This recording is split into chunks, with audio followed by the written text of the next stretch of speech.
Good evening, everyone, and welcome back to our newest episode of Mac and Chat for the 2021 season. You know, if there was a second golden age of television, then my special guest star tonight certainly played a very important role in it, working on such shows as Benson, Soap, and The Golden Girls. Talk about a golden career. Please welcome my very special guest, Marsha Posner Williams.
Hello again, everyone, and thank you so much for joining us tonight. I am uber excited to have this lady on with us. She's, again, as I said in the intro, if there was a second golden age of television, then this lady played a very important role in it. Shows like Soap, Benson, The Golden Girls, Night Court, Amen. I mean, this was what we once referred to as appointment television, which sadly I don't think we have anymore. We'll see if she agrees with me on this. So let's bring her in, Marsha Posner Williams. Woo! Thank you. Hi, everybody. Hi, I'm so happy to be here. Thanks for having me. Thank you for doing this. Thank you so much. We really been looking forward to this because I want to say, in a sense, I grew up with you because of all of the shows.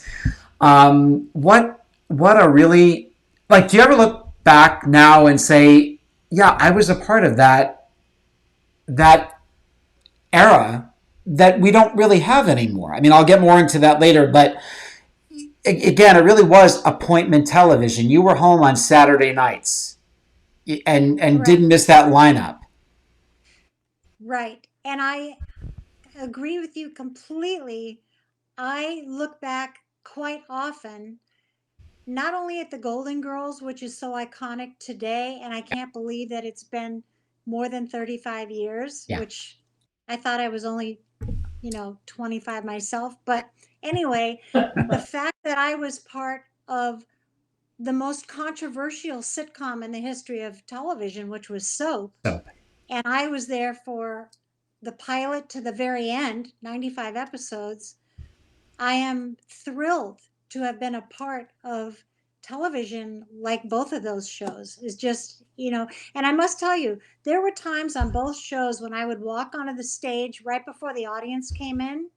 We'd have 300 people that I knew, and I would think, this is pretty extraordinary that I am one of maybe 80 to 100 people that it's taking to do this show that millions and millions of people are going to see.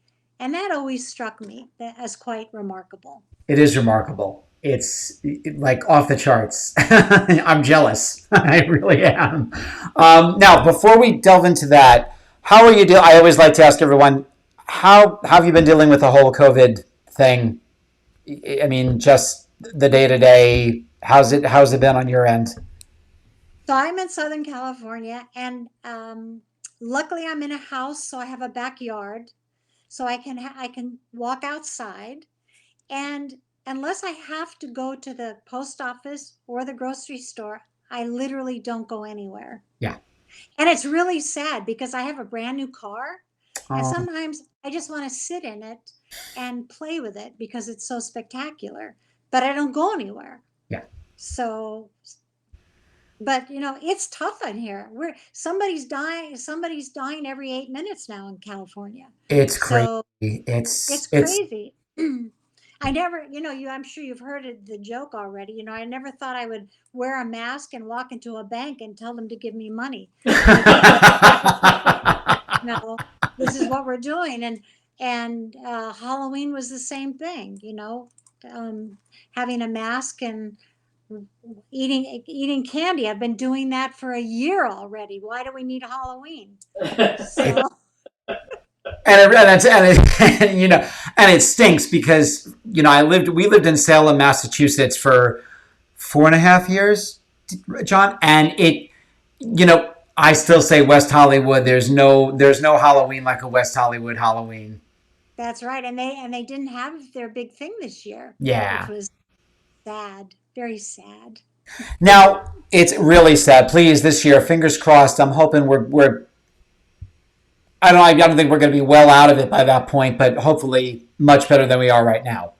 Right. But thank you for asking. So Oh we just, yes, oh, knock stay wood, right? safe. Yeah. Um, Now, you're not from a showbiz family, but yet at a young age, you knew that television somehow, like you said, instinctively, you knew television was where you wanted to be. Completely. I Were knew. you were a couch potato? Were you? Well, it's hard to be a couch potato at 5, but I think I was. And I have to tell you a great story. When I was in the 7th grade, I think there was a show that was very popular that you may have heard of called That Girl with Yes. Marlo Thomas. Okay, well, I was so enamored with this show that I became a member of the Marlo Thomas fan club. And I would write letters to the president of the Marlo Thomas fan club saying, "What's it like to work in Hollywood? What's it like to be on the stage?" And, she would write me back. I mean, this is like in the 60s, and it was, just amazing. Okay, cut to how many years later? Right. And I'm working on a show, terrible show called Condo with McLean Stevenson. And we had a kid on the show. And so when we started the pilot, we needed a teacher. So this woman comes in, and I'm talking to her, and I introduce myself and welcome her to the stage and everything. And she says, Marsha Posner, are you from Scottsdale, Arizona by any chance? And I said, yes. And we kept talking, and she said, I used to be the president of the Marlo Thomas fan club. I'm the one you used to write to all the time. Wow. Wild. That. And and as a PS to all of that, the very first sitcom I ever had a job in, which was as a secretary, starred Danny Thomas. Was it Make Room for Granddaddy? Was that the one or no? Okay. It was called The Practice. Okay. And Dee Dee Khan and Who I somebody else. love. Yeah, something. So, and Marlo Thomas was like the second or third guest star of the season that I was there. So, how about coming full circle about Yeah, that? you're watching it you're watching her on that's just like Yeah. so once you graduated and then you decided to you went to California and you came back home in Mm-hmm. 24 hours. Correct. It was like It was scary there. yeah. And they had more than one freeway. I wasn't used to that. That was scary. So I went back. I came here, lasted less than 24 hours. I was back in Arizona, stayed 2 or 3 weeks, said, well, I can't stay here. I got to go where I need to go. So I came back to Hollywood, lasted 2 weeks, back to Arizona I went. I was just so scared because I didn't know one person out here. I didn't know what to do. I Yeah. had no mentor. I had nobody helping me. So, but when I went back the second time to Arizona, I actually had 6 job offers waiting for me. because I could type 120 words a minute. So I had all these job offers as a secretary. And if you ever hear any of my lectures to students, the one thing that is consistent through all of it is I say to them, the difference between a goal and a wish is your motivation. So true. My motivation said, I don't want to stay in Arizona and be safe and always wonder the rest of my life what would have happened if I had had the guts enough to pursue what it is I think I really want to do. Yeah. And that brought me back the third time. I love that. I love that because it reminds me of something that Lucille Ball once said, which went to the effect of, I would rather regret the things I the things I did, rather than regret the things I didn't do. Mm-hmm. And it's... Right. And yes. And for me, I don't regret anything, because if I regret it, then I didn't learn from it. Yeah. So that's just the way I look at life. And my first 2 years out here were so horrible, so terrible, that, I ended up actually going to the pawn shop to hawk some stuff to pay my rent, which was like $120 at the time. That's how bad it was. I took a job at night dancing with men for money, where the music's going like this and everyone's dancing. You were doing the sweet charity thing. You were like a dance hall hostess. I was. It was dime a dance, except for me, it was 15 cents a minute, and then I had to sleep in my car for a while. So how do you, again, with kids, what I love to tell them this story, because I say, how do you go from a pawn shop and dancing with men for money and sleeping in your car to winning 2 Emmys and 3 Golden Globes? So, and I'm a girl. So if I could do it, you can do it. Yeah. Perseverance, sheer perseverance. Because attitude. Yeah. And you can't, it's a cliche, but you do have to have a thick skin if you're going to attempt to be in any part of this business, because if you don't, you may as well do something else. Well, as I like to say, just know about this business that Hollywood will fuck you when nobody else will.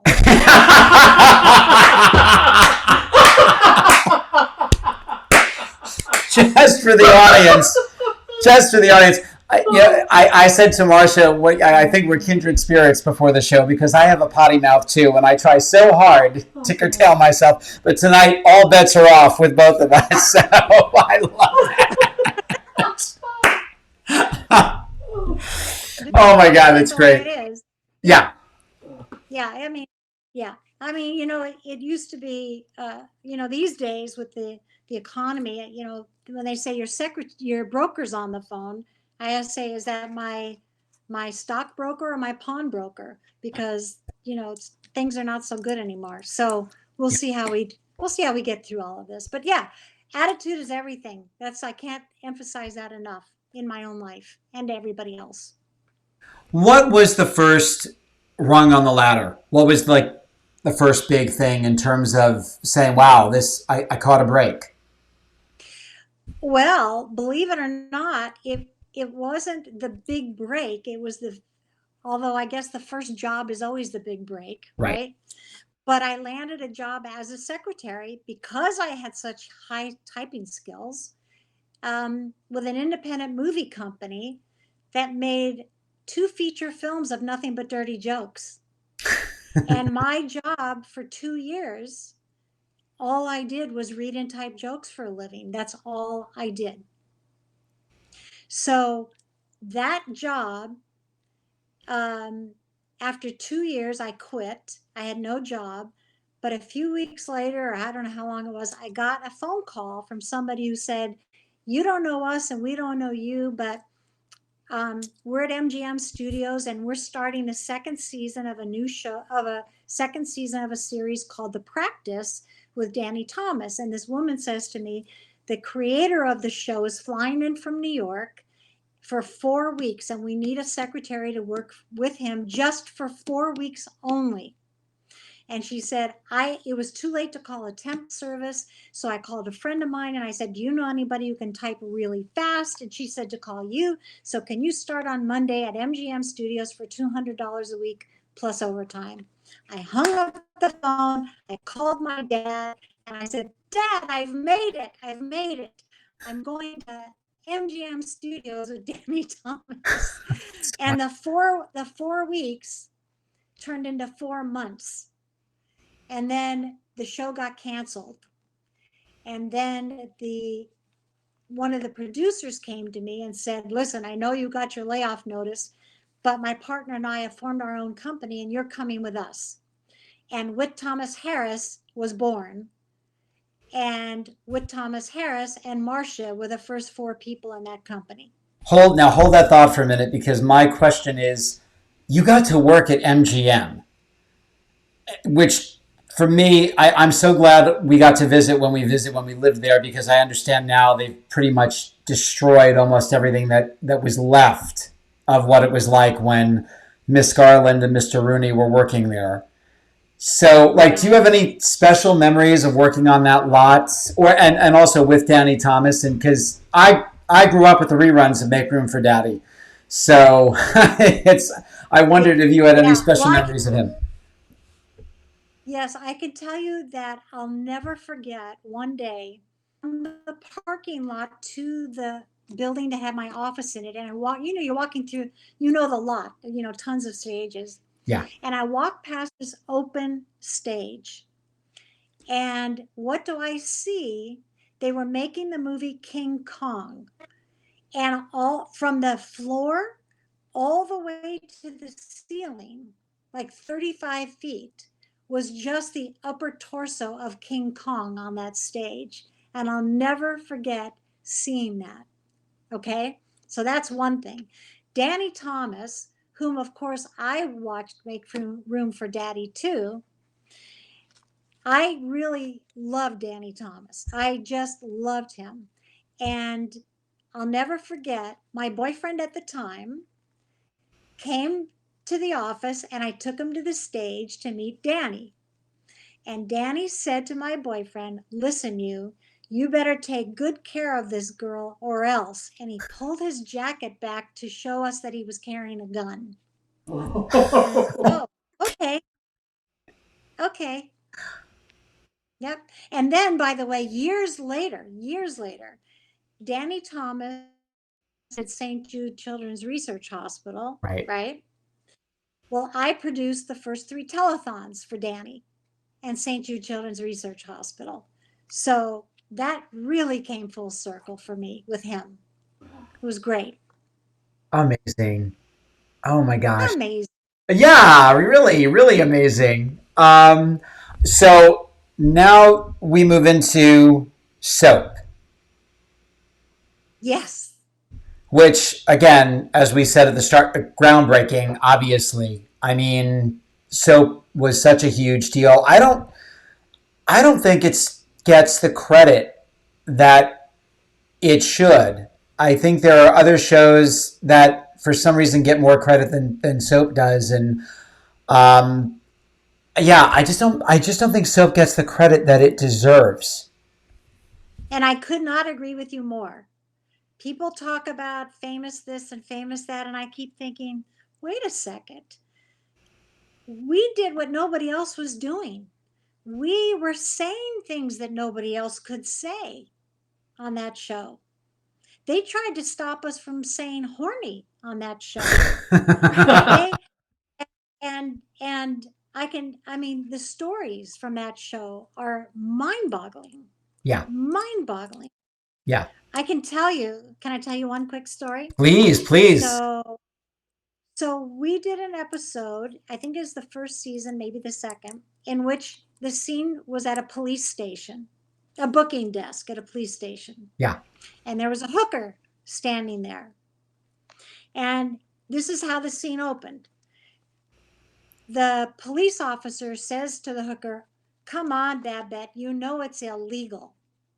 And she says, oh, please, illegal. I told him he could go around the world for $100. I'm a travel agent, for God's sake. Okay? Okay? point, and we were just waiting for the censor to tell us you can't, you got to take that out of the script. But he didn't. Then he even came to a run through and he didn't say a word. So then we shot every episode in front of two separate audiences, and then we would edit the best of shows together. He would always come for the first show and then he would split. So at the end of the first show, he still didn't say anything.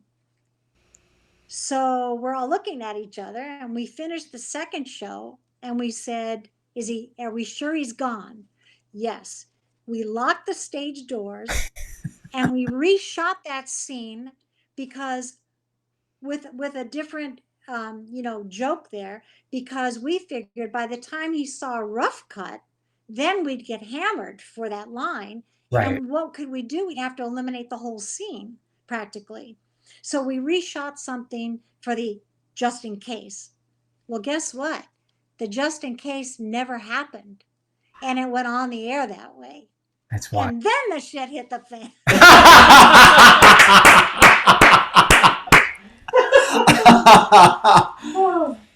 Yeah, because, I guess standards and practices, as time went on, things got a lot more lenient. So it is wild that it totally went under his radar, at least out the gates. Yeah. And it's funny because the fourth year of soap, nobody knew except a very few people that he and I became roommates on the fourth year of soap. Oh, wow. I was straight girl. He was a gay guy. He was down the hall. He refused to let me sleep with him. And we were just roommates. But nobody knew. Nobody in the company knew that he and I were roommates. So I always loved that. One of my personal favorites is Katherine Hellman. Do you have any memories of her? Oh, a million of them. Yeah. I mean, I just think, if you go back, if you ever watch the show, you'll see that from the pilot to the second episode, she had a nose job. So I always thought that was funny. I did not realize that. Yeah. Oh, it's going to go on now. We get to do 22. I better get, yeah. So, yeah. All of her clothes were made for her. Okay. And she was just an absolute delight to work with, which I can't say about everybody, but she was amazing. Yeah, it's our friend. Our friend Marie Wallace did summer stock with her, and she said Katherine was just an absolute, just a lot of fun and a very generous performer, and also someone you just loved watch working because she really took what she did very seriously and was like a consummate professional. Yes, and soap was one of the few shows, sitcoms, where you could be in one scene laughing and then all of a sudden you're sobbing. I mean, who does that? Which I think is, it's funny you mentioned that because the only other sitcom that I know of that would predate that I think didn't always end on a happy note or would end on a somber note would be The Honeymooners. Jackie Gleason seemed to be someone who didn't mind if the show ended on a kind of a bittersweet note. It didn't always end on "Baby, You're the Greatest." Right. And yeah, no, most sitcoms ignore. It's like, no, come on, a joke. Right, but I mean, crying. Yeah. Crying. Several scenes I can think of like that. When we'd go to a run, the prop man would automatically bring boxes of Kleenex to us because he knew what was going to happen, even though we knew what was going to happen. Just watching it all over again. And that's because Susan Harris and Stu Silver were just astonishing writers, astonishing. And we'll throw this in there. What about Billy Crystal? Billy Crystal was a lot of fun to work with. I mean, he was, and I will tell you, back in those days, everybody shoots digitally now, right? Okay. So, but in those days, we shot on videotape. And I know you may have heard of beta tape or 1-inch videotape, but we predated that. We were on 2-inch videotape. 2-inch videotape, Okay. correct, right. Okay. Well, so the machines were gigantic. And one night we had a machine malfunction. And we were down in front of the audience for like 45 minutes. But Billy Crystal went out and did his act. And then Jay Johnson, the ventriloquist, went out and did his act. And the audience was so thrilled Ate it up. to be a part of that. Yeah. It was amazing. Well, because I know when it was the 2-inch videotapes, again, because several of our close friends were on Dark Shadows, which filmed just a few blocks away from here. And in those days, you couldn't, with soap operas, they said we couldn't stop because, again, the machines were so enormous, and they said editing was just so expensive. If you were a nighttime show, you had the luxury of being able to edit, but that even the editing was still archaic at that point. It was not easy to edit. Right. And here's another little that you might like. So on the pilot, we had this amazing lighting director. And if you look at soap, if you know anything about video, you would swear soap was shot on film because it's got that look to it. That hue, it has that kind of hue, yes. Yeah, so there's no sharp edges like there is in tape, okay? So nowadays you can shoot digitally and send it through a process called film look, and they'll make your tape, blah, blah, blah. Okay, but we didn't have that in those days. So what our lighting director did is he went to Fredericks of Hollywood on Hollywood Boulevard, and he bought some black stockings, and he put the stocking over the lens of the camera, and that's how we got that look. It's fabulous. Necessity is the mother of. Yeah. I mean, everything about that show, especially the blooper reel, is amazing. Yes. Yeah. It had to be a joy to go to work with such stellar writing and such a stellar cast. Yeah, well, it was like doing War and Peace every week because we had like 12 regulars plus guest cast plus extras. We had, for the sitcom world, nobody had as many swing sets as we did, which means if you think of All in the Family, they had the living room, the kitchen, maybe the bedroom. Right. We had between 3 and 5 swing sets every week. That's why we won an Emmy for production design one year. Okay. Yeah. It was, and by the way, the last 2 seasons of the show were shot completely out of order. That was tough. I know, because I was the keeper of the giant board with scenes of every show, what episode they were shot in, what episode they go in. And yeah, it wasn't easy. But we had Quaaludes in those days, so it was a It made it a lot more fun and a lot more easy to get through, I would imagine. Yeah. Now, I know, I think it was Carol Burnett who said, even doing a show like she did, a variety show with musical numbers, that in those days, you got things done. You did 2 shows and you got, whereas now she's like, sitcoms, they'll be on the set for 10 hours filming something. And she said, there's no reason, you can get a half-hour show done in a half an hour. Do you agree with that it has changed and that you could turn out a quality show with 2 audiences, and get it done in 45 minutes? Completely agree with that. Yeah. And I don't think many directors today could do what we did then. Soap was always 4 cameras, sometimes 5. When the Tates and the Campbells got together in one room, it was always 5 cameras for coverage.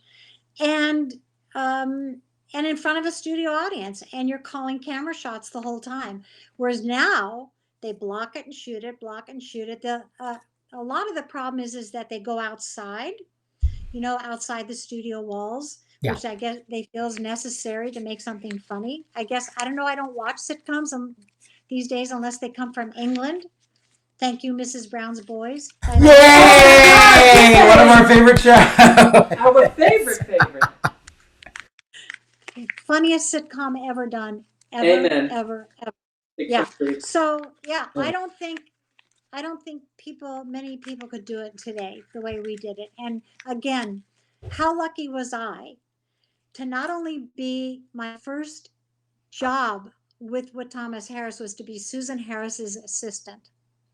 So everything that she wrote, she would handwrite, send it to me. Susan Harris was the creator of Soap and Benson and the Golden Girls. Yep.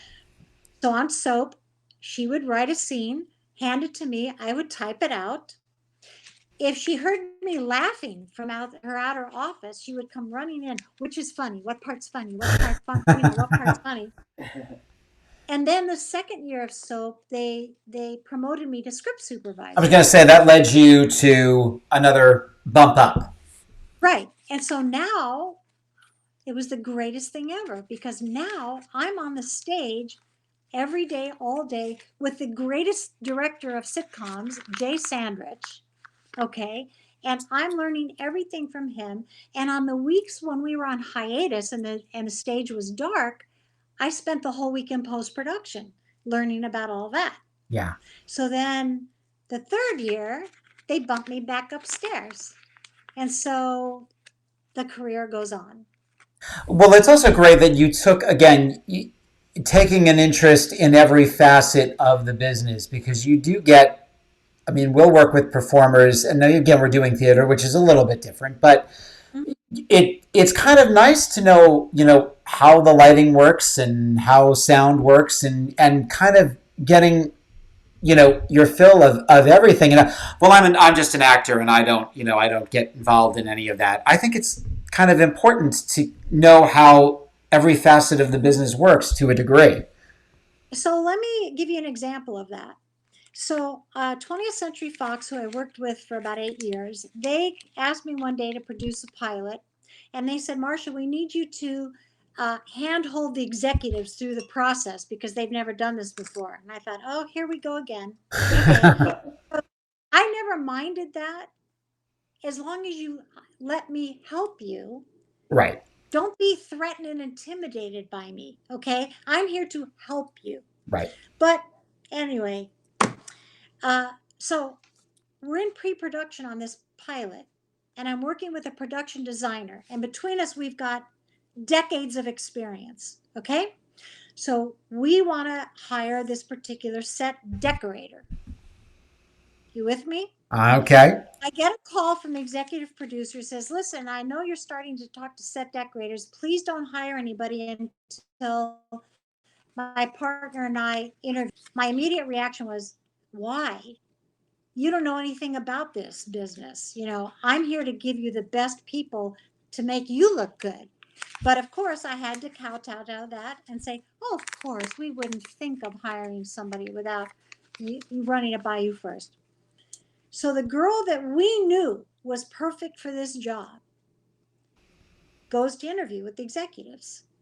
And the executives call me later and say, listen, she's a really nice girl, but we don't want to hire her. I said, what possible reason could you have to not want to hire this girl?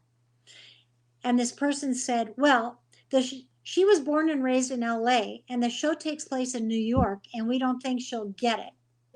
And I said, do you think the set decorator on Schindler's List lived through the Holocaust? Right? Right? No, So right. that's the kind of stupidity that I had to deal with. And by the way, the production designer and I totally stacked the deck, and everybody we sent them was horrible. And we ended up hiring this girl, and of course she was fabulous. But the energy and the time that we had to spend was stupid. Yeah. Just stupid. Yeah. Yeah. And by the way, these people, it's the reason why I don't really want to ever work for the studios again, because they all have this, like agents, they all have the same motto. And their motto is, hey man, my conscience is clear. I've never used it. So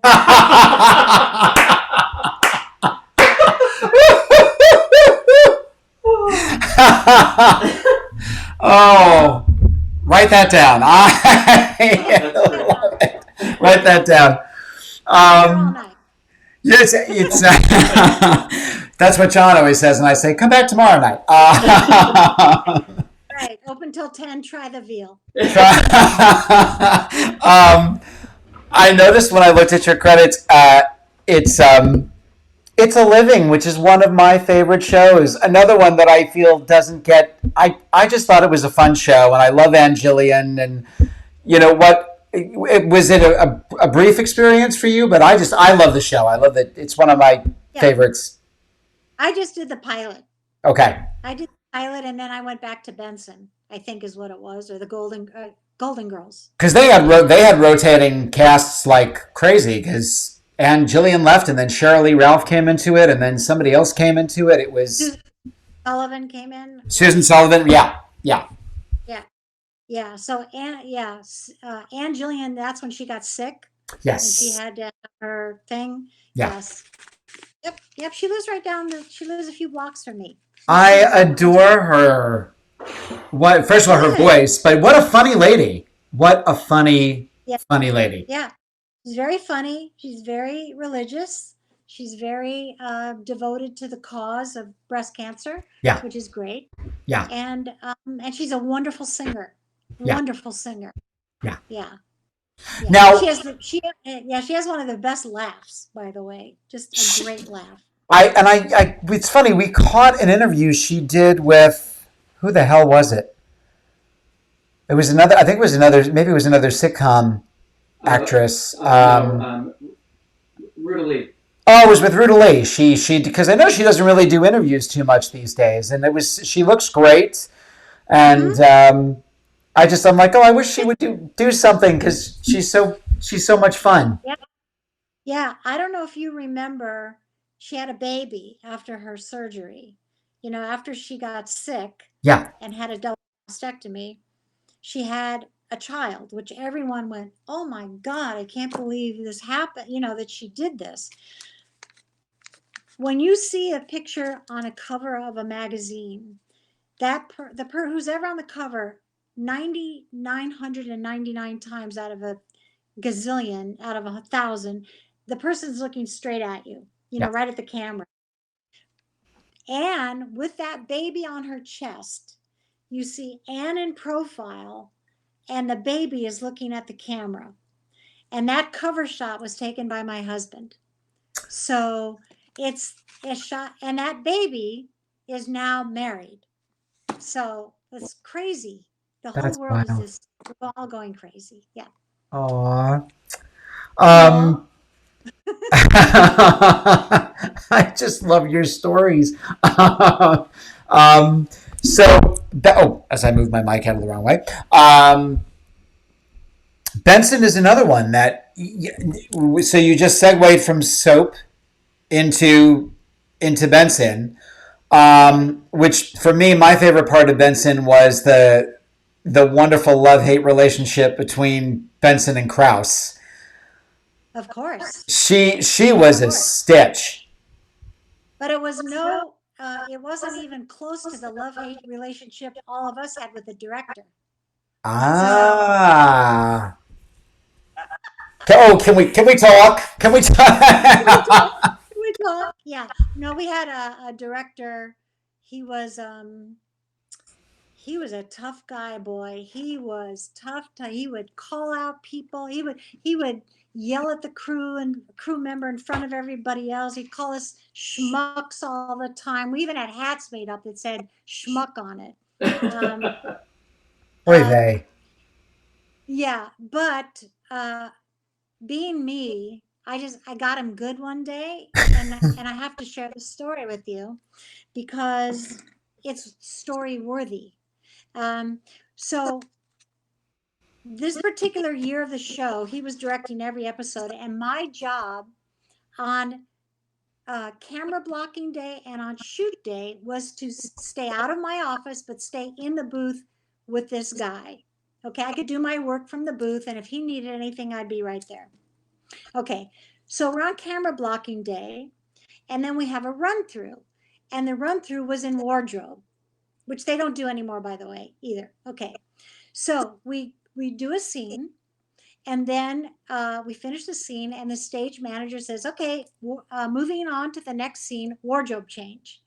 So there's a bunch of us in the booth, the writers, all the, him and the associate director, and he's on microphone, and everybody on stage, the camera guys, the audio guys, the stage managers, they all have earpieces in, and they can hear everything that's going on in the booth, right? So the cameras all move to the next scene, and we can see everything. And then Robert Guillaume, who played Benson, comes into the scene with Dee Dee Khan, who was co-star. And while they're waiting for the rest of the cast to get there, the two of them sort of like do a little horseplay with each other, and they're just kind of knocking each other around. Somehow or another, Dee Dee Khan got her wire earring caught in Bob's knit tie. So she's stuck right here, and she's pulling, and she can't get away, okay? She's caught. Her ear is caught in his tie. And everyone on the stage and everyone in the booth is laughing and laughing. And the director says, and everybody can hear it who's on headset, oh, I wish we were rolling camera. This would be so funny for the Christmas reel, the blooper reel. And then there was this voice named Marsha who said, that reminds me of the time my boyfriend got his braces caught in my IUD.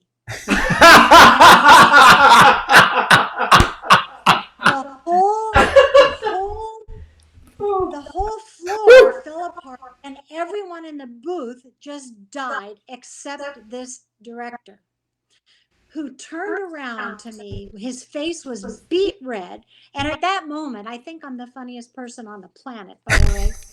He says to me, I can't believe I just heard you say that. And, I just shrugged my shoulders. Okay. The next day, tape day, I go to the booth, and there's nobody there. I'm the first one there. And all of a sudden, he comes in and he sees me and he stops short. And he says, and I remember it like it was a minute ago. He says, well, Miss Posner, what sexual perversion do you have for us today? And like that, I said, well, funny you should ask, because just last night, I perfected the back 1.5 over the bedpost mount in the layout position, degree of difficulty 9.8. What did you do? And he didn't listen to me the rest of the day. Oh my God. Is he still with us, or has he left? He's taking a dirt nap as we speak. He sounds like he was a real hoot and a half to work with. Oh. But aside from Mr. Numbnuts, there were, everybody, it seemed like the cast.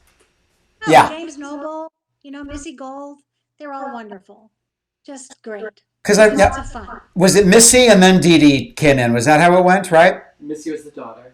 No. I'm thinking about the swap of the secretaries. I don't remember. I'm trying to remember who was. I always forget the other lady's name. Can't remember the other lady's name. Me too. That's yeah. Yeah. But I love the show. Good. Yeah. Now, our personal favorite, and we've got. Let's see. I don't know if we can get her in there. We've got Mrs. Petrillo. Let me see if we get her in the right frame. There she is. Mrs. Petrillo. Marsha, I'll tell you, I remember watching the show the night it aired, because usually a lot of Saturday nights, family would go out to the mall, because that's what you did when you lived on Long Island, because there's nothing else to do. But my granddad and I stayed behind, and everyone had been talking about this new show that B. Arthur was going to be doing. And B. Arthur, it's got to be funny, because my family was, they were huge Maude fans.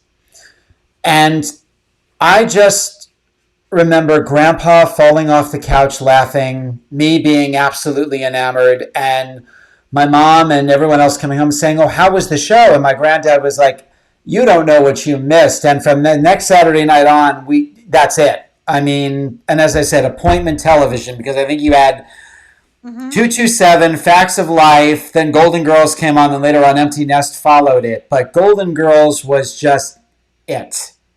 You just didn't miss it. And it's amazing that it's the way it's withstood the test of time. It is on a par with I Love Lucy and The Honeymooners and the Dick Van Dyke Show. It's just incredible how there's a new crop every again, little kids like me. I was what? Let's see, that was 1985, so Seven. I Right. was 7 the night it aired.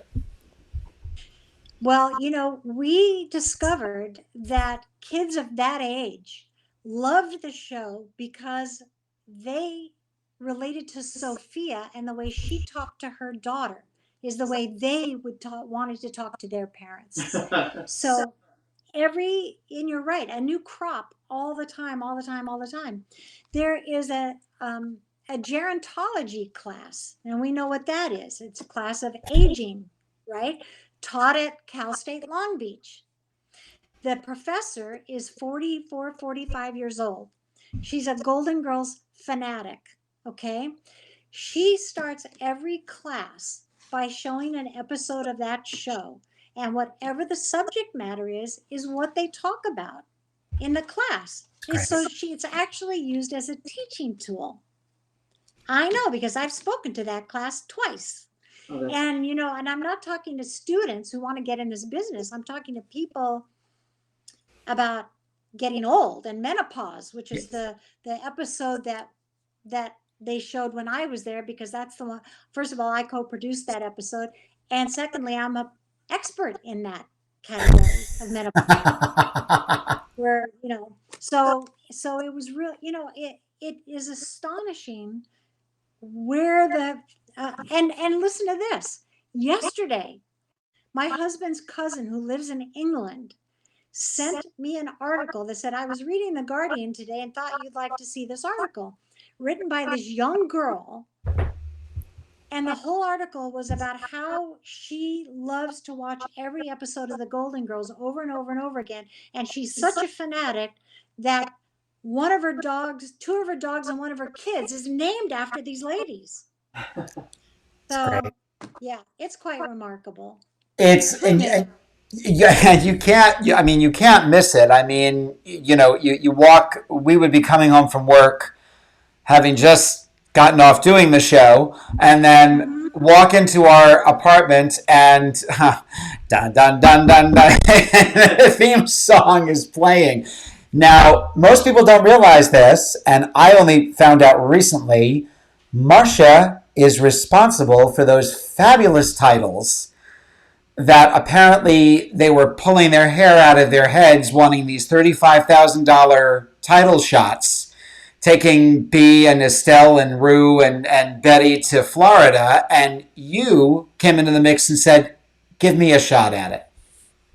Right. So the couple, two or three main title companies came in, did their pitch, doing exactly what you said. And I remember Tony Thomas saying to me, it's a lot of money, and we're just not feeling it. We're not getting the. And I said, well, we'd already shot 4 episodes, but obviously we're not on the air yet.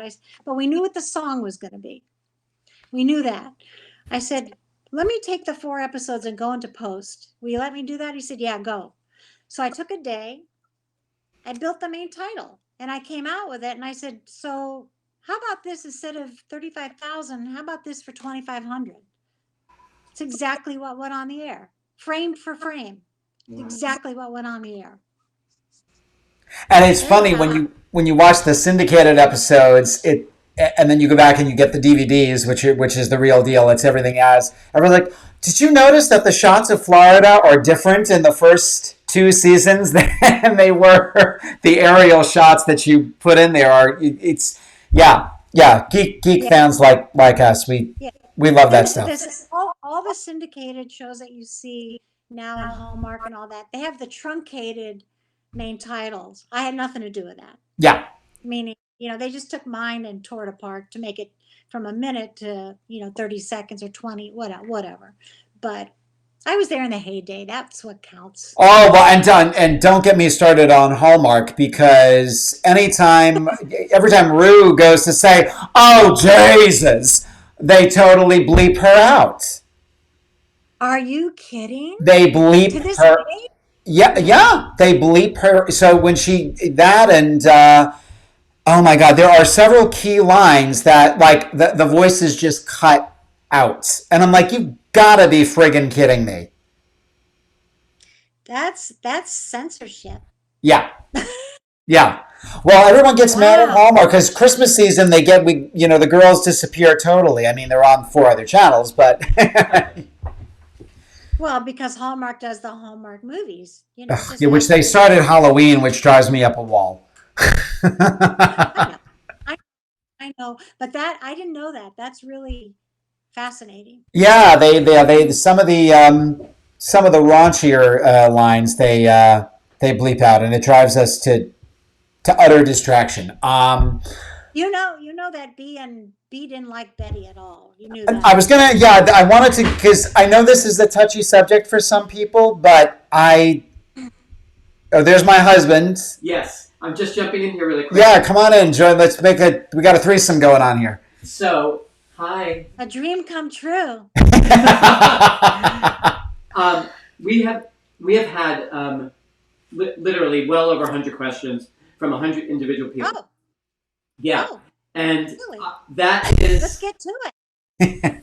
that literally is the number one question: is was there a feud between Betty White and B. Arthur? Well, first of all, I can tell you that, as I love to put it, those two couldn't warm up to each other if they were cremated together.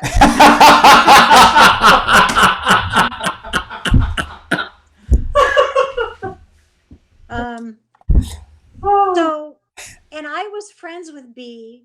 Wayne and I were still friends with B even after I left the show. And whenever I would talk to her, within a minute, something would come out disparaging about Betty. Yeah. To the point where, anyway, I don't need to go into the minutia, but the way I got it was, if you were to meet B. Arthur, who you see is who she is. She hates to wear makeup. She doesn't like to wash her hair. She hates to wear shoes. If you come to her house, she wants you gone in an hour. That's who she is, 24/7. If you get introduced to Betty, who is the nicest person on the planet, but what B would observe is that she'd be really nice to somebody that she met, and the minute that person turned their back, there was a different attitude there. And B did not at all. So So you mean Just Betty could be very very- sweet, but and then Until you change? correct. Got it. Correct. Yeah. So, well, in a sense, I get B's point of view of, like, oh, well, you're not really being on the level. Yeah, there was a special. Remember the show You Bet Your Life, when they would walk into somebody? Okay, so back in those days in the 80s, I think they revived the show, and Ralph Edwards was still doing it, and they wanted to do Betty White, This Is Your Life. Yeah. And the setup was going to be a photo shoot with my husband as the photographer, and which the ladies were very used to, and they loved him because he was a very fast photographer.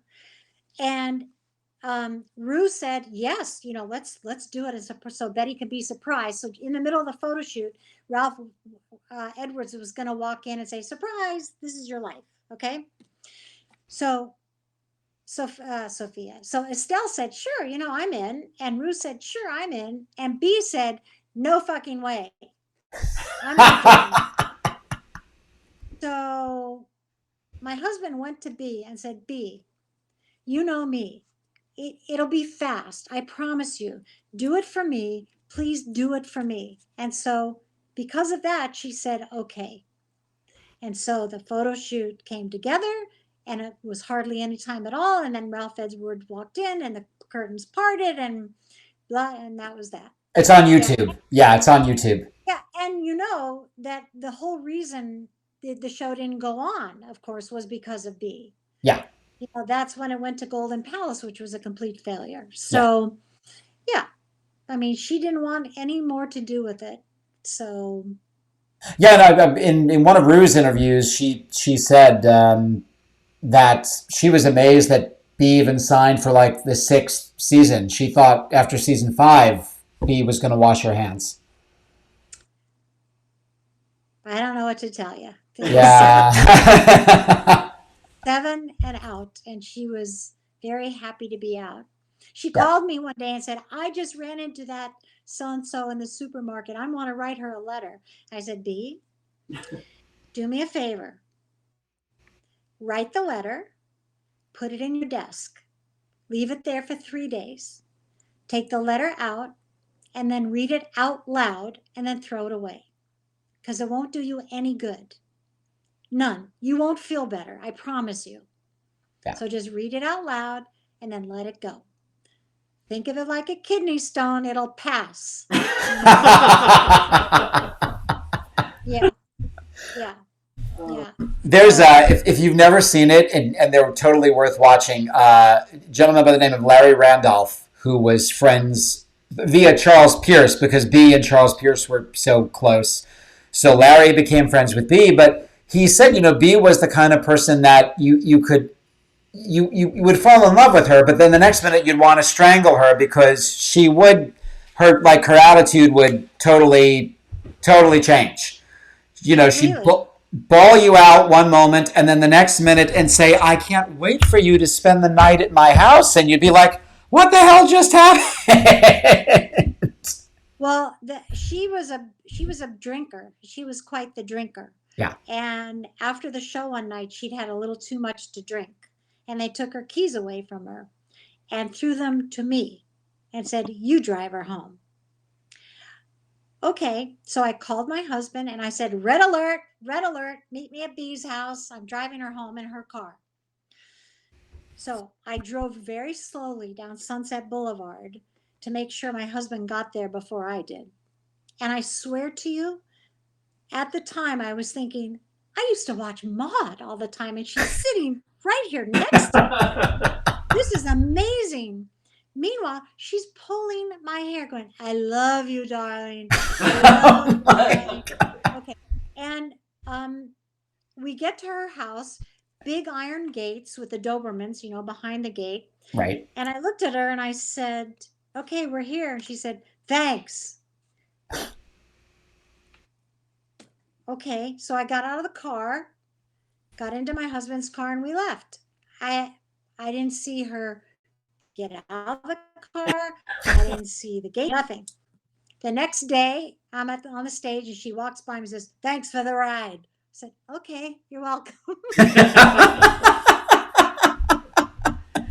Oh my God. Was there another question there? Because I don't want to. Yeah, actually. Yeah, there's questions. There's questions. So then the obvious next question, this one comes from a new fan for us, Sam Grasso. Sam wants to know, what were your impressions of Rue McClanahan, and what were your impressions of Estelle Getty, both as people and as actresses?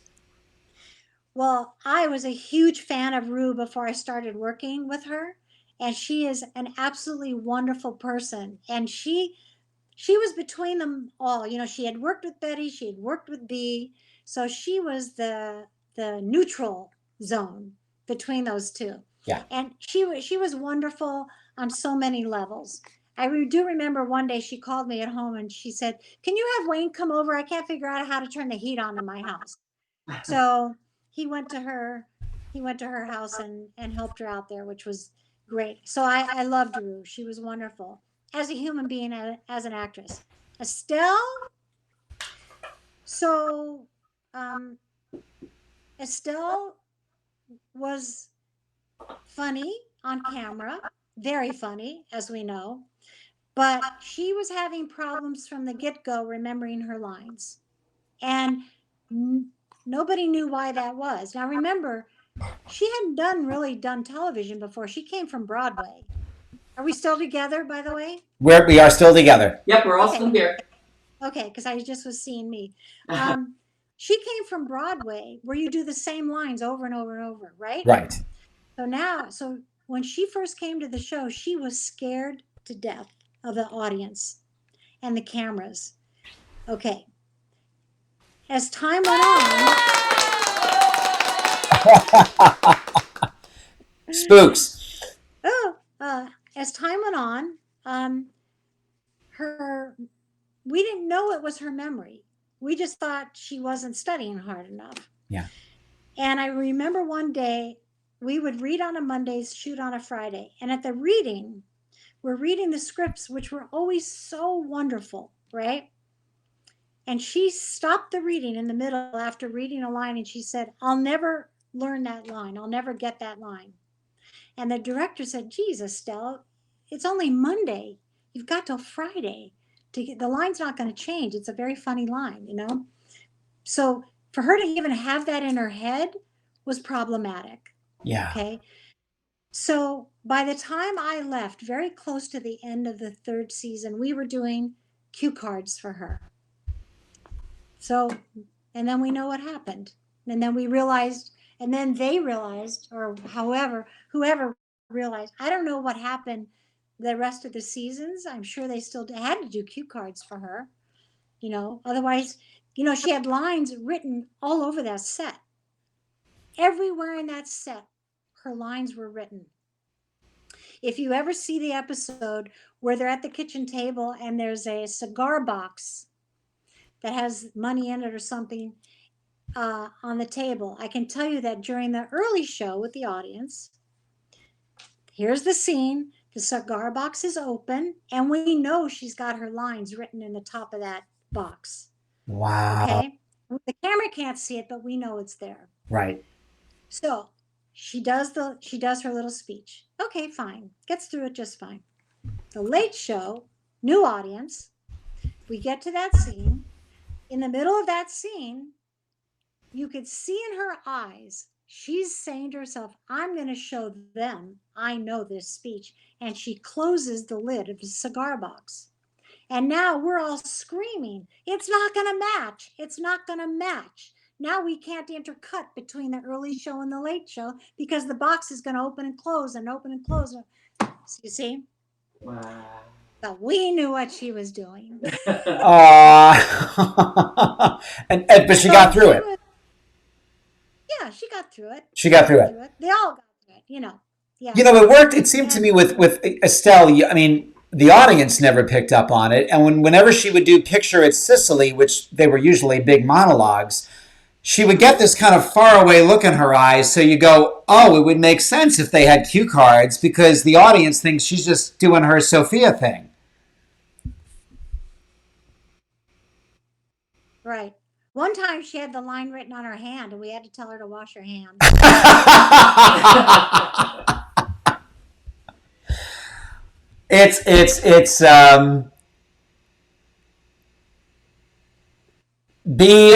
B, those seem guilty of it too. And John picked up on this and it took me a while to.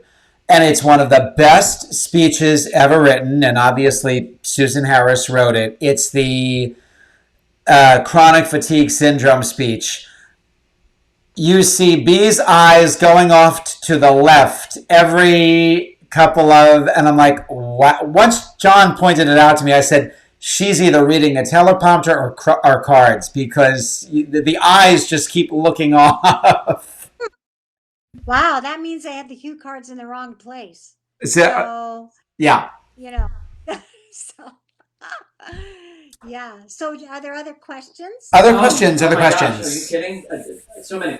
So, by the way, Richard Glazier, who's an unbelievably amazing performer. He produces a lot of musical specials for PBS, and he's on a par with Feinstein in terms of being a pianist himself, a real protector of the American songbook. He wants you to know that he's loving the look of the show, and your microphone's terrific. Oh, yay! But he's a huge fan of Harold Gould, and he wants to know if you've had any remembrances of Harold. I just remember that he was a joy to work with. And I can't say that about everybody, but he Okay. was an absolute joy to work with. There's this popped into my mind earlier.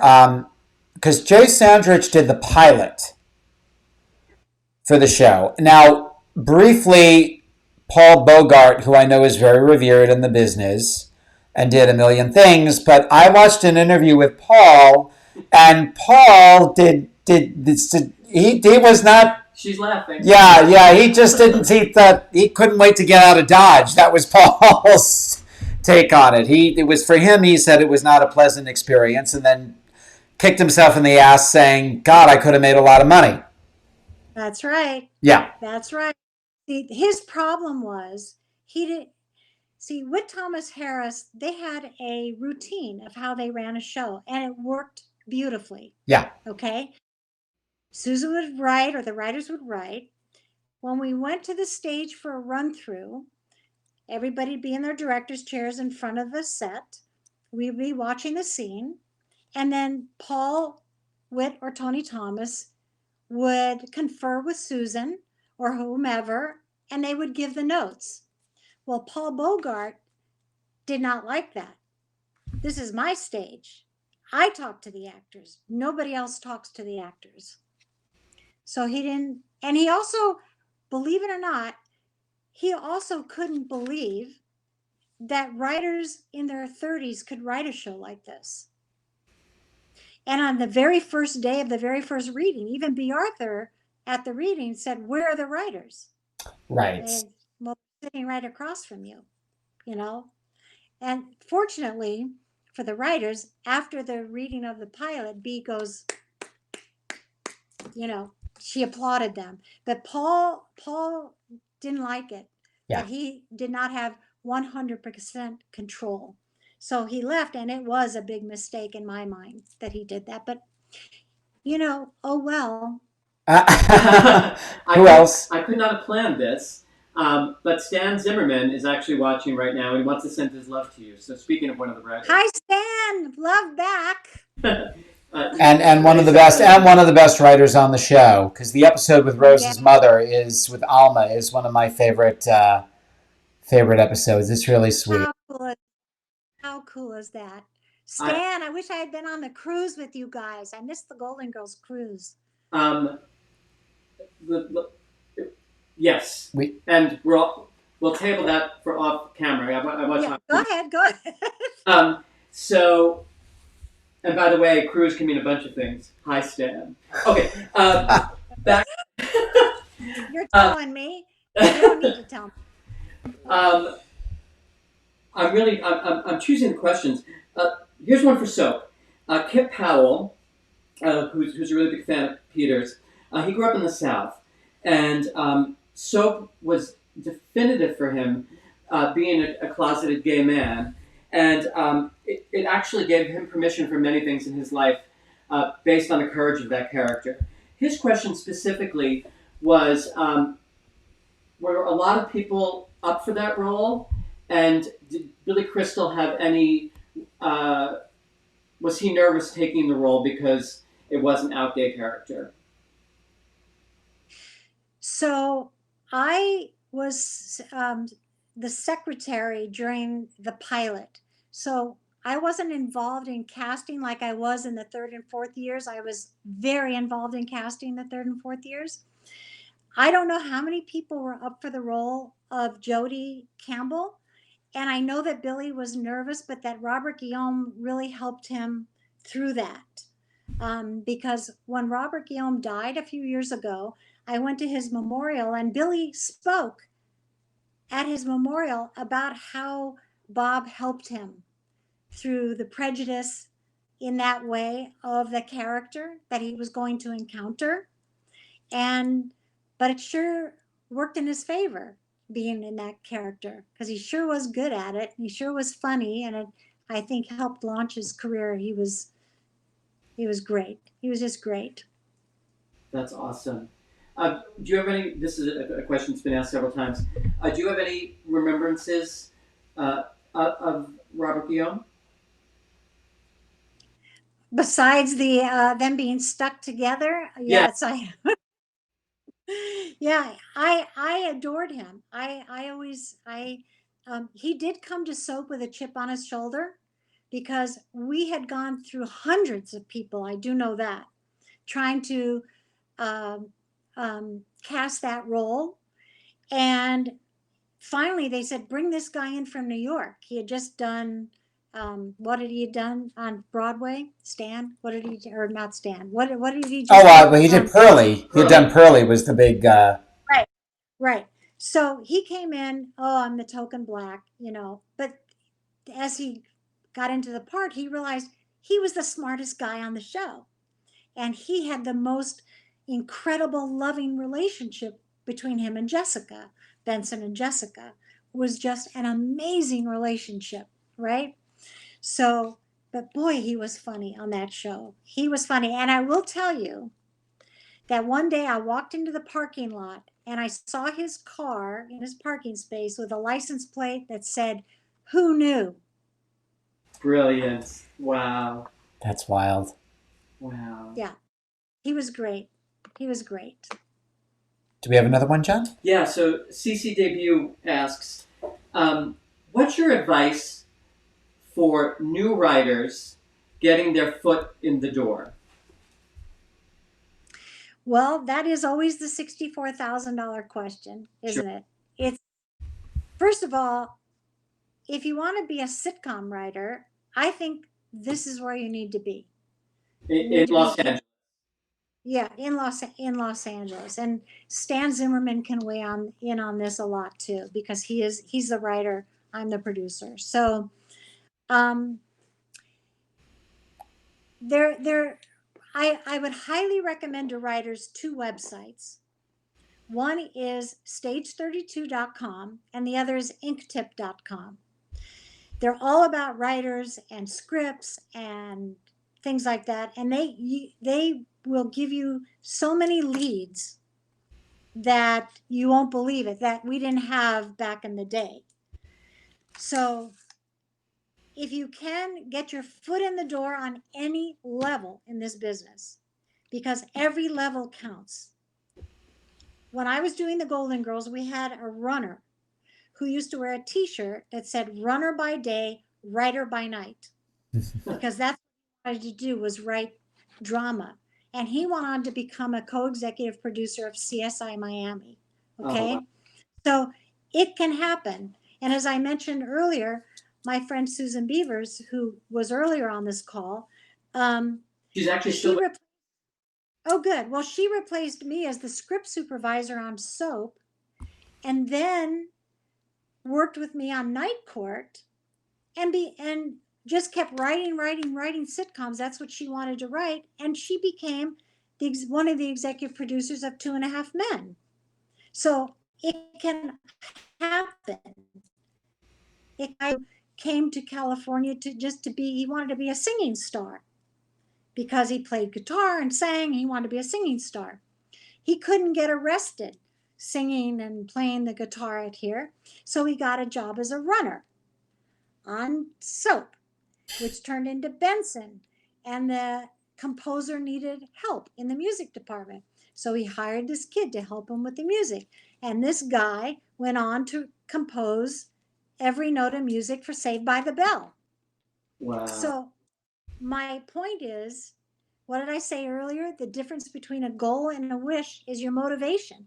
Yeah. So you have to be here. You have to get into groups. You have to network with people and try to get your foot in the door. And then one thing leads to another. And something, again, we started out just before we went live. Marsha and I were talking about this, and this is subliminal from my husband, that you gotta put yourself out there. As again, I was watching you talk to some students about this, and that anywhere you can find to, in a sense, ply your wares, you put yourself onto those platforms now because of social media.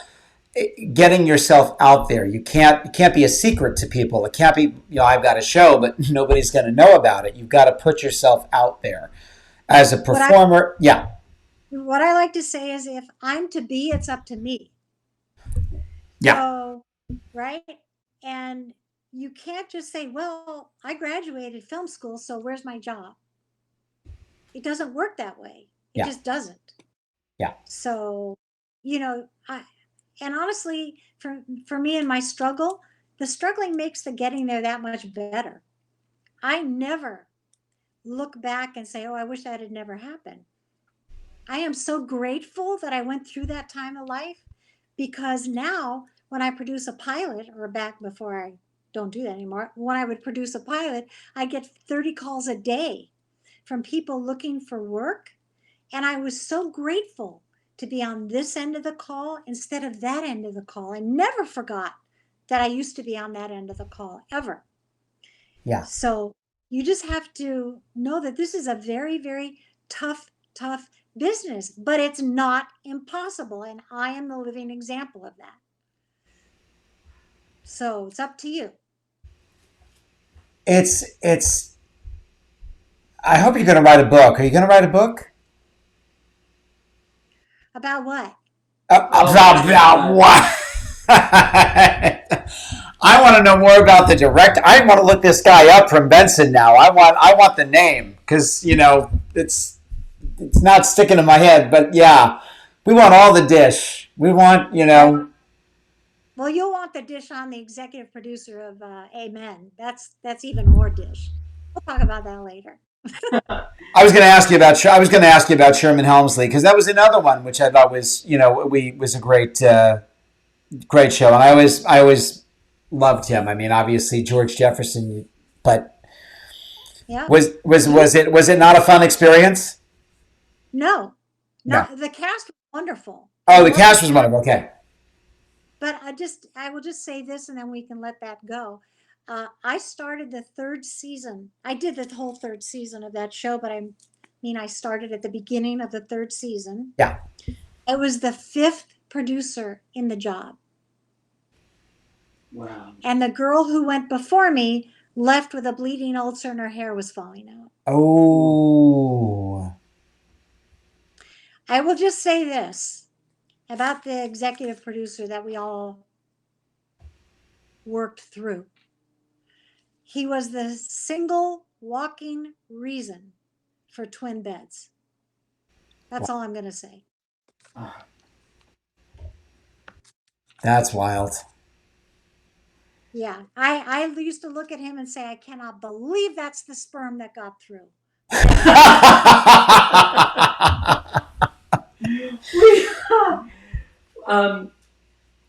More questions, DJ? There's a question. Yes. There's got to be, yeah. Actually, no. There's a bunch of people who are commenting. The most recent is a woman named Janice Maynak, who says, "You look so great. You must really be enjoying your life." And knowing you, I know that's true. You have such a positive outlook. Ryan Brown asks, of all the 400 plus episodes of TV you've done, is there one of those television shows that you're proudest of? And then, do you have any passion projects that you're working on that have yet come to fruition in any of medium?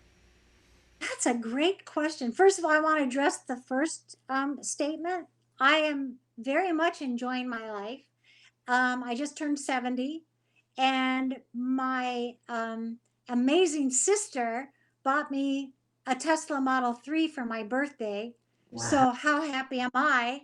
Except that I can't leave the house to go drive it. So sometimes I just sit in it and look at the thing. So yes, I'm a very lucky, very fortunate person. And as far as the next question, um, the first 2 years of soap were my absolute favorite thing I ever worked on. And the first few episodes and the first season of The Golden Girls is right up there with that, because it was so groundbreaking, all of it. And to be a part of groundbreaking doesn't happen too often to any of us. So I am very, very grateful for that.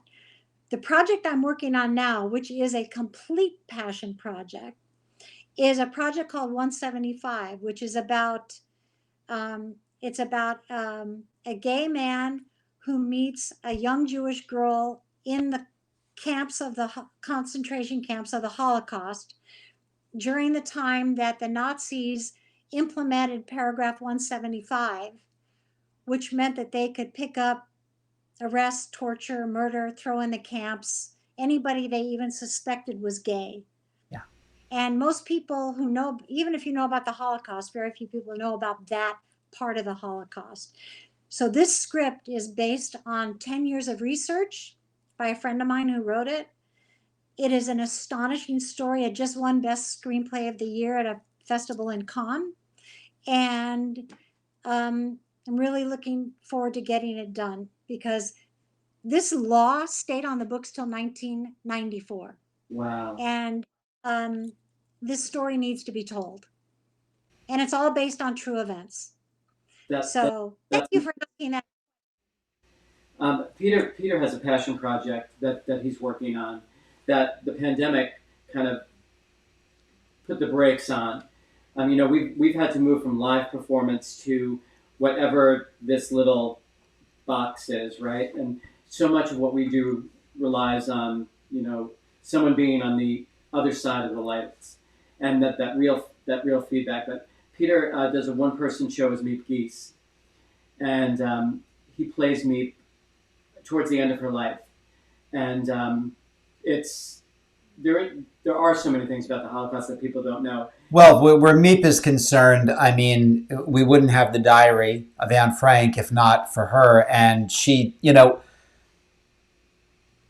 there's at least 20 times in Meep's life that she should have been gunned down by the Nazis because she just she wouldn't tolerate her and her husband. And her husband, Jan, did so much underground work against the Nazis that it's just incredible. I mean, she died, I think, a week before her 101st birthday.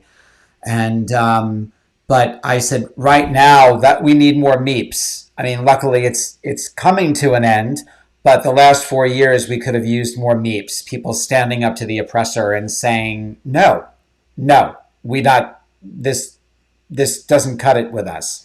So, and so few people know Meep's story, even though she wrote a book, which was very successful. She never wanted accolades for doing what she did. She said, I was just doing, I think, what any human should do in a situation like that. You try to help people when you see they're being wrongfully murdered, imprisoned, whatever. So yeah, that's it. It's called Saving Anne Frank, and it's about Meep. Great. Yeah. Let us all know where we can see it. I think we may try to do it. Her birthday, she was born on February 15th, so we may actually do a one night only on February 15th. Okay. We were supposed to do it this past August, but again, with everything going on, it just was a little cuckoo. But your project sounds amazing. There's an actor by the name of Reggie Nalder, and his most biggest claim to fame was he's in Salem's Lot. He's the vampire in the miniseries Salem's Lot. But he was living in Germany and living kind of as a man and as a woman, and had horrible stories about being raped by the Nazis. And it's a section of history that just kind of gets pushed into the shadows. So, or of that history. So it's, yeah, gosh, I can't wait to see this. Me too. Yeah, it's good. Okay, so let's light the mood up again. Yeah, sorry. So let's talk about penis. I don't know. So I know you, and I don't know if this is okay to talk about you, but you have one of the most famous boyfriends. Are we allowed to talk about this? Why not? He was a public figure. And Peter actually has a crush on him. And several of his co-stars. Yes. Oh. Yeah, well, I'm a Kinsey for Marsha. I sit on both sides of the fence, so. We're talking about We're, Yeah. the gentleman's name is Harry Reams, who is an icon in the adult film industry. Actually, back when they made these movies and they actually looked like movies. Yeah. I'm actually a huge fan of, because he starred in a movie. Since it's okay to talk about this, it's called Trashy Lady. It's one of my favorite films because he plays Bugsy Malone, and they actually just restored it and put it on Blu-ray 2 years ago. You're And kidding. yeah, How did you know that, Peter? what was that? How did you know that, Peter? How did I know that they restored the movie? Yes. Because I own a copy of it. Oh my God! Between my Judy Garland collection and my Golden Girls collection and my porn collection, forget it. That's all that's on my phone. But Harry, yeah, I mean, what a good-looking, sexy guy. And then I don't know if one of his co-stars, he was in several movies with Harry, was a gentleman named Steve Drake. Talk about a hottie patati. But at any rate, I've never seen any of his movies. you had the real deal, so you didn't need to see any of the movies. So I was asked to speak at his memorial, and his wife said to me, because she knew that he sort of carried a torch for me for 40 years, but she said, I want you to be one of the three speakers, but I need you to be funny. I need you to be funny. And I said, okay. So there's about 100 people. This was in Park City. And I said, I was dating Harry for a while, and then I had to make the phone call that I've been dreading, but I knew I had to do it. So finally, one day, I picked up the phone and I called my dad. I said, Dad, I know that you were so worried that when I moved to Hollywood, I would meet the wrong kind of people.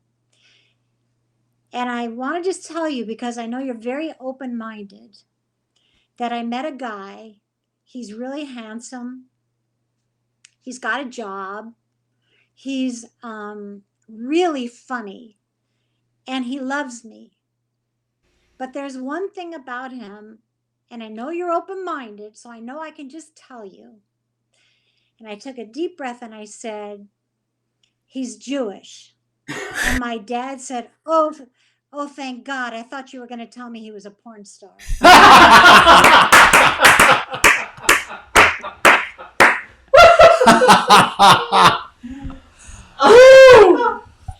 Oh my God. I love it. Yeah, you have a book, Marsha. Yes, you. Please, you have a book. we have people commenting saying, bravo, Peter, for being bisexual and being public about that. And then It's a big taboo. I don't know why, but yeah, I mean, my husband is cool with it, so. right. And then Michael Stevens said, and bravo, Marsha, for you being able to handle Harry Reams. So there we go. Well, people used to say to me, so how was it? And my answer is always, well, he stayed with me for 2 years. There you go. There you go. There's a little project, you and I talked about this on the phone recently, called Hail to the Chief. And it's really was ahead of its time. And Peter's a gigantic Patty Duke fan. Patty is in my top 5, like, film and TV goddesses. And I remember watching Hail to the Chief. I wish they would. I know it was short lived, but I wish they'd slap it on a DVD set or at least put it on Amazon. Um, any Anna. Anna? Any remembrances of Anna? Well, she was had to be talked out of her dressing room a couple of times. Yeah. But she, again, that show was like soap. It was like doing War and Peace every week, because we had a dozen people in the cast, again, guest cast and extras on top of that, and so many swing sets, and but it was by the way, just like soap, being very controversial, that ABC advertised that show, Hail to the Chief, as the show that would offend everybody. That's how they advertised the show. Wow. And apparently it did, because the first day, the first shoot day, the executive in charge of production came to me and said, Marsha, the audience has filed in, and there are 6 nuns in full habit sitting in the front row.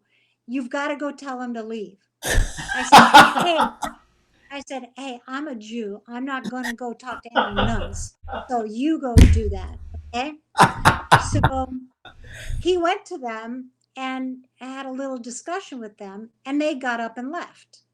The first scene that we shot, this is what they would have seen.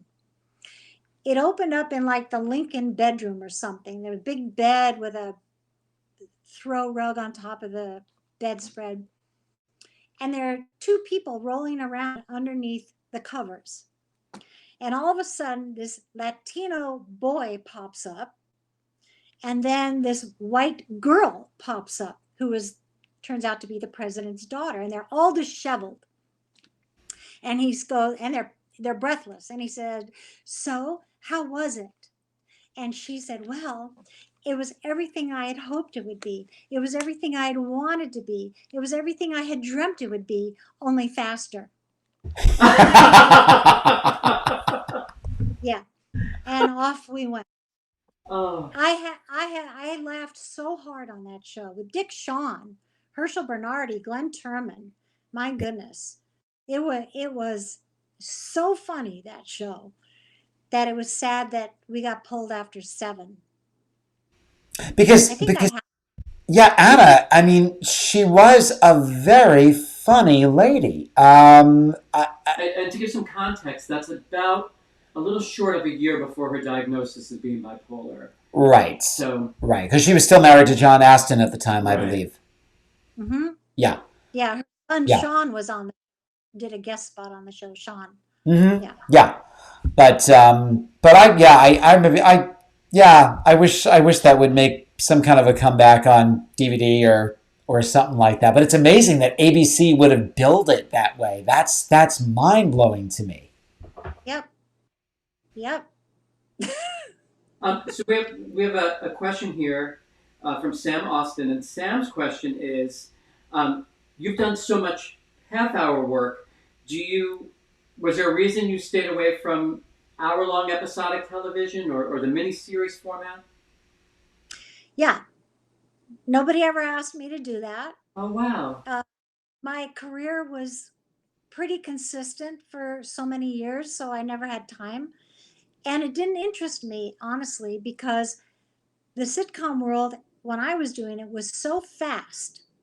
We would just do 50 pages so fast that the thought of standing around and waiting for lighting to change and waiting for stand-ins to do their thing just didn't appeal to me. But I was never even offered that chance, so it was never in my line of sight. And I like to laugh. I'd much rather be in comedy than drama. Well, we need more sitcoms. I mean, I think that TV Land was making a valiant effort to do it, because we did have Hot in Cleveland, which I did one episode of and got to work with Betty White, which was really cool. And Jane, right? Jane leaves. And Jane leaves. I have to say, everybody on that set was so nice. It was because it was Valerie Bertinelli, Jane leaves, and Wendy Malick. And the episode was they wind up in a drag bar, and Wendy Malick enters as herself for this drag contest and loses out to a Susan Lucci imitator,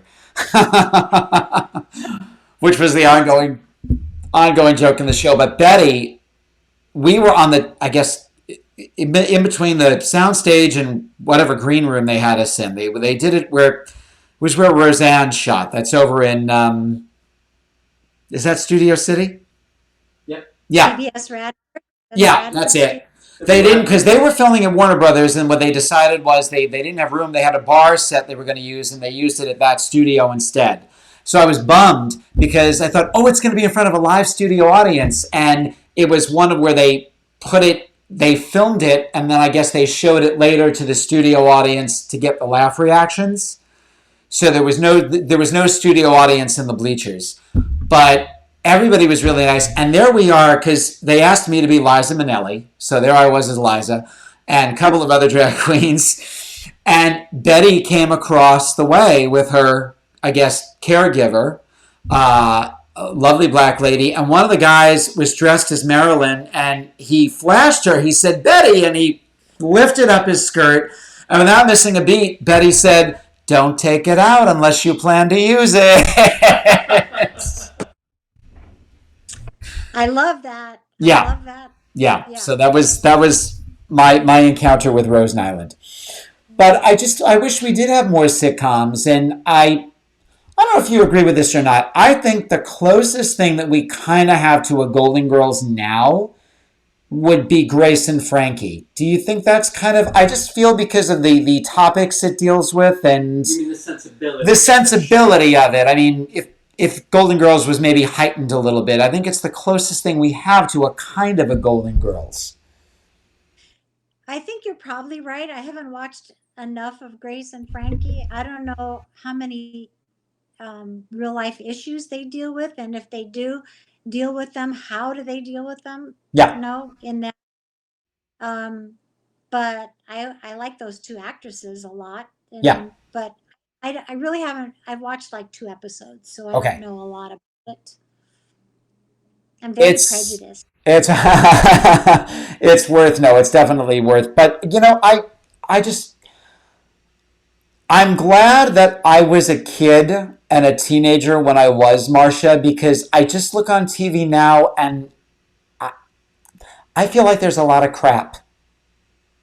I'd rather watch Golden Girls and 227 and Amen and Kate and Allie and than half the stuff that's on TV now. I just don't think there's a lot worth watching. Maybe I'm an old fart, but Well, I agree with you, and I think that's why they call television a medium, because it is neither rare nor well done.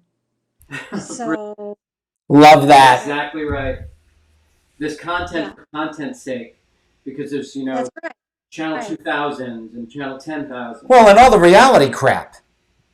Right. Right. I see. I can't watch any of that. I find the reality shows that are being done over in the UK. Like I love Miriam Margolyes, and the real exotic Marigold Hotel, and I think the stuff that's being produced over in the UK and in Europe is kind of again Mrs. Brown's Boys.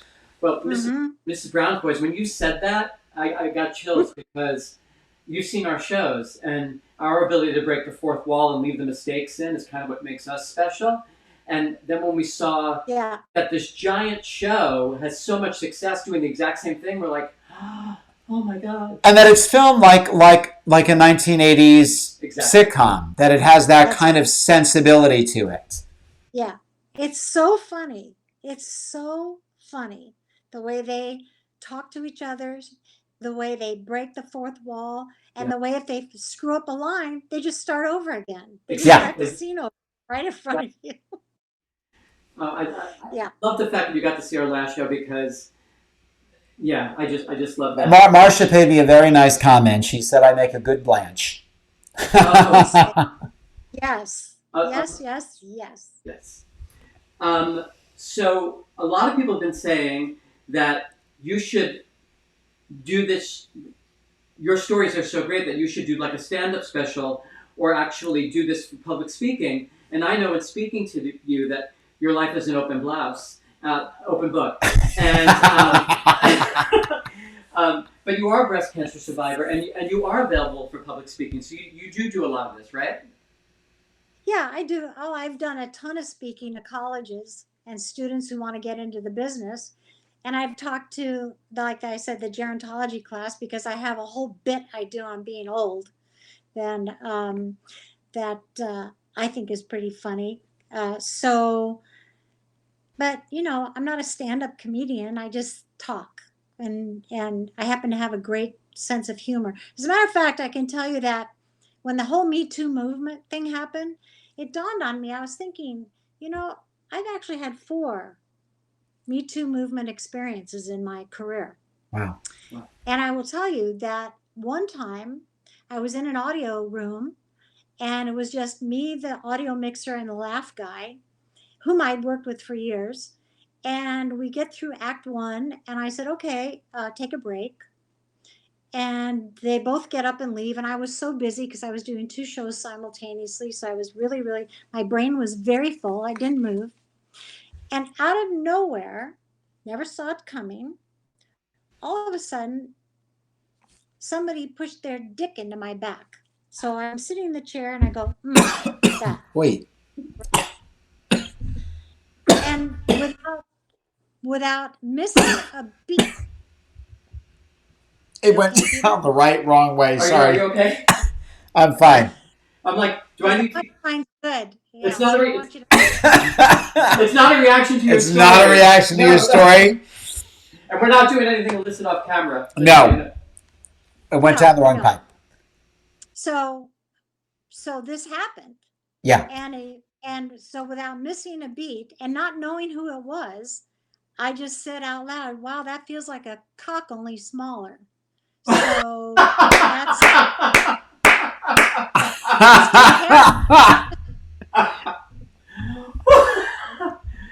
No faster way to kill an erection.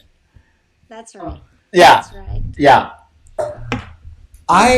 Did we miss anybody? Because I know Marsha. We could talk to you all night. We could do a Marsha marathon. I mean, you're just We a could, blast. But any longer, I'm gonna have to shave again. Yeah, but you just keep going. I'll be here till you tell me no. Oh gosh. Any questions? Yeah, actually, people want to know. This is interesting. So his name is Harry. This is not a joke.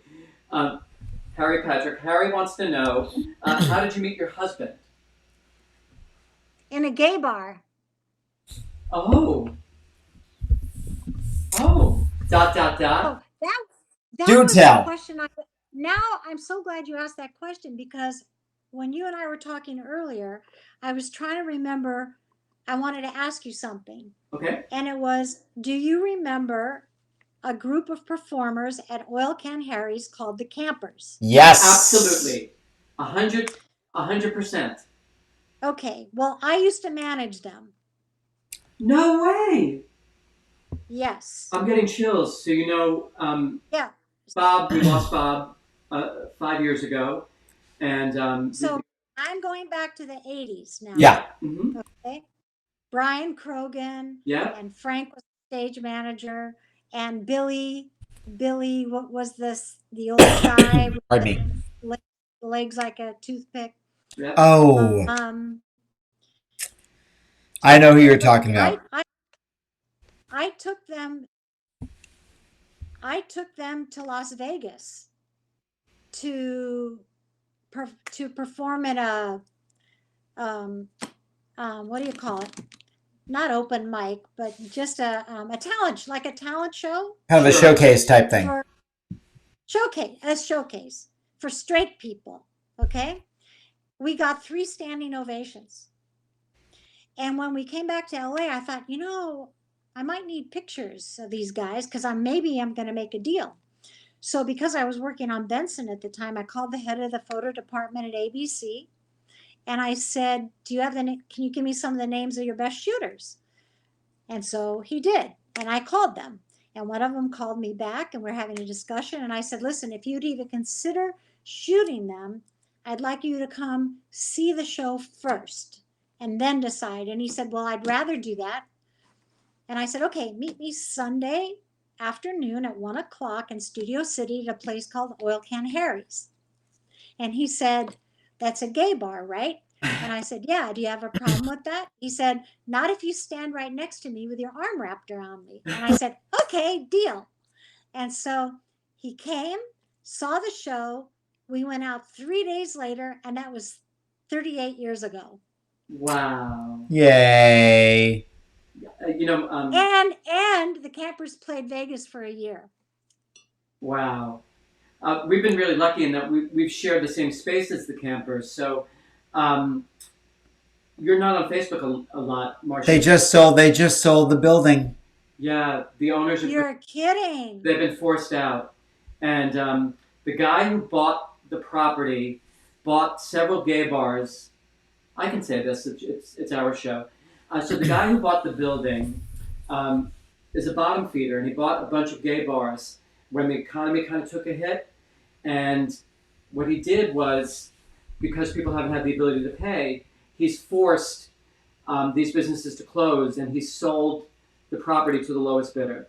And Oil Can Harry's last year celebrated their 50th anniversary, the oldest gay bar, continually operational gay bar west of the Mississippi in the United States. I mean, such rich, treasured history. The Campers is just one amazing example of that. Yeah. For those of you who don't understand the Campers is very fast form comedy with a group of really funny guys Hysterical. who throw on a hat to invoke the next scene, but don't necessarily have to do a full costume. And I'm not doing it justice even explaining that. They're just No, you're not. so brilliant. So brilliant. Every no outfit when I was working with them, no outfit could cost more than $5, $5 or $6. And there was no more than 6 to 8 seconds of black between each number. Wow. And so they had their costumes were like velcroed one on top of another. Yeah. So they could whip off, and do it. And Liberace in my day, he used to come all the time.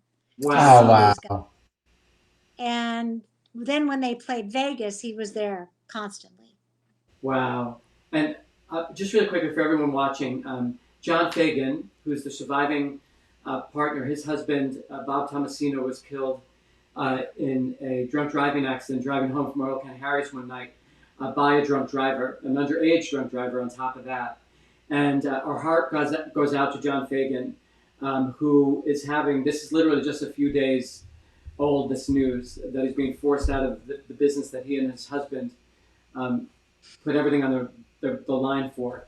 And in fact, Peter and I shared the stage with the Campers a few years ago when they came back to do an anniversary show just for 1 week. And anyway, I know Bob's looking at it right now. Yeah. So, do you have that on video by any chance? I absolutely have the Campers on video that I can get you. I can get that from John. I'm sure John has it. Yeah. 100%. I'm sure I can get that. Yeah. Yeah. And I would love to share that with you. This is the time we hate. One of the Campers, by the way, was at my wedding. He was? And yeah, and I actually just sent him a Happy New Year, and he wrote me back. He lives in Cathedral City, Palm Springs, I think. So yeah, still friends after all these years. So this show that we're doing has been shared so many times. I've lost count. It's well over 200 shares. And from what I can see, it's well over 10,000 people watching us right now. And what? Yeah, amazing. What? Yeah, because we shared it in all the Golden Girls groups, and then they shared it, and then they shared it. I hope that you're going to come back and join us again, but I'm going to turn you over to Peter. I'm just, again, we could talk to you all night because you're just amazing and fun, and we love you. Love you too, and I'll have to come back. Yeah, we love that. And you have to write the book, and I think the title should be, This is Like the Time My Boyfriend's Braces Got Caught in My IUD.